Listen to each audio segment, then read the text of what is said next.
وہ ایک صحیح مسلم میں بھی ہے، ترمذی میں بھی ہے، نسائی میں بھی ہے کہ حضرت علی علیہ السلام نے فرمایا کہ پیغمبر اسلام نے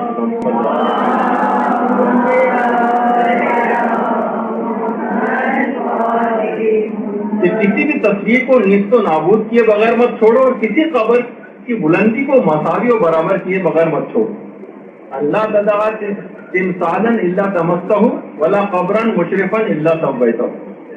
یہ حضرت علی علیہ السلام سے منسوب ایک حدیث جو ہے وہ پیش کی جاتی ہے کہ کسی کی تصویر کو نیست و نابود کیے بغیر مت چھوڑو اور کسی قبر کی بلندی کو مساوی اور برابر کیے بغیر مت چھوڑو. یہ حدیث تو کہنے ان سب کتابوں میں دیکھیں اس کو دلیل بناتے ہیں. اچھا، اب سب سے پہلی بات تو یہ کہ کسی بھی حدیث پر اس طرح تو عمل نہیں ہو سکتا جب تک کہ اس کی تحقیق نہ کی جائے. تو باقاعدہ علماء اہل سنت کی جو کتاب ہے تہذیب التہذیب، جو علم رجال کی کتاب ہے جس میں راویوں کو ڈسکس کیا جائے، اس روایت سے جتنے بھی راوی ہیں، ابن الحیات سے جو روایت ہے اس میں راویوں کا ایک اور سلسلہ بھی ہے، وہ تمام کے تمام نہ صرف یہ کہ ضعیف ہیں بلکہ ان میں سے بعض راوی ناصبی بھی دشمن اہل بیت. باقاعدہ کتاب تہذیب التہذیب کے اندر ان تمام راویوں کو بھی تذکرہ. سب سے پہلے تو روایت کا ہی ایک ذوق آ گیا. اچھا، اب اتنا وقت نہیں ہے آج کہ ان راویوں کی بھی وضع اور کہ اس میں کیا ان کے متعلق رائے بیان کی گئی وہ بھی اگر بیان کرتا کہ کیا ان کے متعلق نظریہ تو آپ دیکھتے، لیکن اتنا وقت نہیں، جسے چاہیے وہ بعد میں لے سکتا ہے.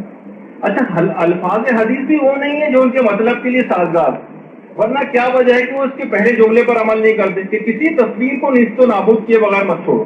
تو پھر کتنی تصاویر جو وہاں پر ہمیں لگی نظر آتی ہیں ان کی کرنسی نوٹوں پر بادشاہوں کی تصاویر ہیں، اس کو نیست و نابود کیوں نہیں کیا جاتا. اچھا، پھر دوسرا ٹکڑا یہ کسی قبر کی بلندی کو مساوی کیے بغیر مت چھوڑو، یعنی ایک لیول میں قبریں ہونی چاہیے. جس طریقے سے اونٹ کے کوہان کی طرح سے جو ایک ابھرا ہوا ایک حصہ ہوتا ہے، جیسے اونٹ کا ایک فلیٹ حصہ ہے، پھر درمیان سے اس کے کوہان آ گیا، پھر وہ نیچے کی طرف اس میں نشیب کی طرف چلا گیا. تو نشیب و فراز اونٹ کے کوہان کی طرح سے قبروں پر نہیں ہونا چاہیے، یعنی چاہے وہ اونچی ہو قبر مگر کوہان کی طرح سے نہیں ہونی چاہیے، یعنی ایک لیول میں ہو، مسطح ہو. یعنی یہ مفہوم روایت کا. یہ نہیں کہا گیا اس حدیث کے اندر کہ اس قبر کو ڈھا دو، توڑ دو، ورنہ علماء بات فرماتے ہیں کہ ورنہ یہ جملہ آنا چاہیے تھا ولا قبرا مشرفا الا سویتہ بالارض، اس کو زمین کے لیول کے اوپر کر دو. یہ نہیں ہے روایت میں، بلکہ کہ اس کو برابر کر دو. برابر تو اونچی بھی اگر قبر ہے اور اس کے اندر ادار چڑھاؤ ہیں، نشیب و فراز بنے ہوئے، ٹیڑھی میڑھی قبر ہے، تو اس کو برابر کرنے کا حکم دیا گیا، نہ کہ ڈھانے کا حکم. دیکھیے یہ جو روایت پیش کی جاتی ہے اس کے اندر کتنی ایسی باریکی، یعنی اس کو زمین کے برابر کر دو. یعنی اگر یہ حدیث واقعی اتنی ہی ان کے مطلب کے لیے سازگار تھی اور اتنی واضح اس کا مطلب تھا کہ جو کہ انہوں نے سمجھا، تو پھر کیا وجہ ہے کہ آج تک کسی فقیہ اسلام نے کبھی اس کا فتویٰ نہیں دیا. دیکھیے لغت میں بھی اور ڈکشنری میں بھی سویتہ کے معنی ٹیڑھی میڑھی چیز کو سیدھا کرنے کے اور برابر کرنے کے، خواہ اونچی کیوں نہ ہو. یعنی کہ عثمانوں میں یعنی کہ اونٹ کے کوہان کی طرح سے قبر نہیں ہونی چاہیے. یہ تو چلے پھر بھی برابر ہے کہ اس میں نشیب و فراز اوپر سے ٹیڑھی میڑھی ٹائپ کی قبر نہ ہو، یعنی چاہے یعنی اس کے بعض حصے نیچے ہوں، بعض حصے اوپر ہوں، اس طرح سے قبر نہ ہو، بلکہ ایکول اور برابر کرنا، مسطح کرنے کا حکم ہے، نہ کہ قبروں کو ڈھانے کا. ورنہ جب بھی جو کتاب ہے الفقہ علی المذاہب الاربعہ، جس میں چاروں فقہ امام ابو حنیفہ، شافعی، مالک اور امام احمد بن حنبل کی فقہ جتنے بھی مسائل ہیں ان کے ڈفرینسز لکھے گئے.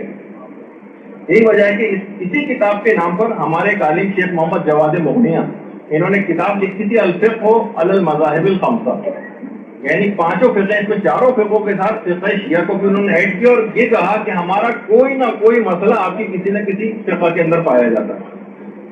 اور ان تمام کا متفقہ جو چیز جو فتویٰ جو ہے وہ لکھا ہوا ہے کہ وَيُنْدَبُ ارْتِفَاعُ التُّرَابِ فَوْقَ الْأَرْضِ بِقَدْرِ شِبْرٍ، مستحب ہے کہ قبر کی خاک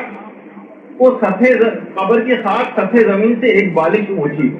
اگر بالکل زمین کے لیول کے اوپر، جیسے کہ حدیث کا ان لوگوں نے مفہوم سمجھا، اس کا مطلب ہے قبر کو ذرا سا بھی اونچا نہیں ہونا چاہیے. پھر کیا وجہ ہے کہ چاروں فقہ اس بات پر متفق ہیں کہ ایک بالش تو کم سے کم اونچی ہو قبر. اگر بالکل زمین کے لیول کے اوپر قبر کو کرنا تو پھر تو آپ کا مقصد حل نہیں ہوتا اس روایت سے. تو یہ بات اس کے اندر خاص طور پر ہے. ایک اور پھر بات یہ کہ حدیث کا مقصد قبر کو زمین بوس کرنے کے معنوں میں نہیں کہ اس کو زمین بوس کر دو، بلکہ اوپر کا حصہ زمین کی سطح کی طرح سے ہموار اور ایکول کرو. یہ ہے اس حدیث کا مفہوم.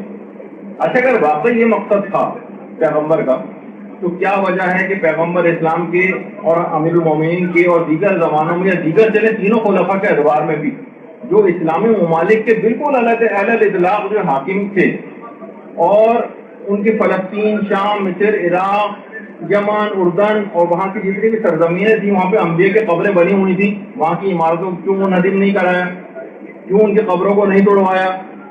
اچھا، اگر یہ مطلب بھی ہوتا تو پھر یہ قبر کی حد تک یہ بات صرف رہتی کہ صرف قبر کو مسمار کر دیا جاتا تو چلے ہم پھر بھی ان کی فرق کرتے ہوئے اس بات کو اگر مان بھی لیں تب بھی تو پھر یہ ہونا چاہیے تھا روایت کے اندر، جیسے اوپر والی جو ہے جو روایت ابھی ہے بتا پھر یہ ہوتا جیسے روایت میں ہے ولا قبرن مشرفن الا سبیتہ، کسی قبر کو ایکول برابر کیے بغیر مت چھوڑو. اس کے بجائے پھر یہ آنا چاہیے تھا ولا بناءن ولا قبۃ الا سبیتہ، یعنی اس کے اوپر بنی ہوئی جتنی عمارت ہیں اور جتنے گنبد اور قبے ہیں ان کو ڈھا دو. یہ تو کہیں پہ بھی روایت کے اندر نہیں. جو آخری ٹکڑا ہے کہ میں اختیار سے وہ لکھ دیا جو علماء نے بیان کیا ہے کہ پھر یہ والا جملہ ہونا چاہیے تھا روایت کے اندر. تو پھر ہم مانتے کہ اطراف کی عمارتوں کا اگر ہے بھی روایت کے اندر تذکرہ تو پھر فقط اور فقط قبر کی حد تک ہے. یہ آپ نے گنبد اور جو اس کے اوپر عمارتیں بنی یہ کس دلیل سے گرائی؟ اگر حکم بھی ہے تو فقط قبر کی حد تک ہے. اگر ہم اس کو بھی مان لیں البتہ اس کا بھی وہ مفہوم نہیں جو آپ نے سمجھا. تو بہرحال دیکھیے کہ یہ جو ہے انبیاء اور اولیاء سے جو منسوب جگہ ہیں خدا نے بھی ان کا احترام کیا. کیوں کیا احترام؟ جیسے سورہ بقرہ میں بھی ہے کہ وَاتَّخَذُوا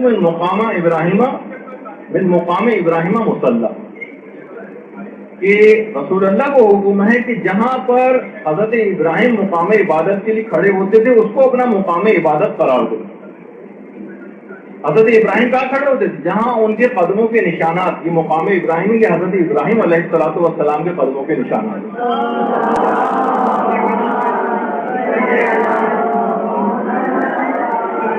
لوگوں کو حکم ہوا کہ جہاں پر ابراہیم کے قدموں کے نشانات ہیں اس کو اپنی نماز کی جگہ بناؤ. یہ ان سے منسوب جگہ ہو گئی، قابل احترام ہو گئی. تو اس کے اوپر اب مقام ابراہیم میں وہ جو پتھر ہے جس کے اوپر حضرت ابراہیم کے قدموں کے نشان ہے اس پر یہ شوکیس بھی بنا دیا گیا سنہرے رنگ کا جو خانہ کعبہ کے بالکل سامنے ہے، اور ہر عمرہ اور حج کرنے والا اس مقام ابراہیم کے پیچھے ہی جو ہے وہ نماز پڑھتا اور اس کو اپنا مقام عبادت قرار دیتا ہے. اگر مقام عبادت حضرت ابراہیم کی وجہ سے عزت و احترام کی جگہ بن جاتا ہے تو کیا وہ وجہ ہے کہ اسلام جن ہستیوں کی وجہ سے آج قائم ہے، دائم ہے، ان کے مدفن اور ان کے قبور کے احترام جو وہ نہیں ہو سکتے؟ آج کی کیا دلیل ہے آپ کے پاس؟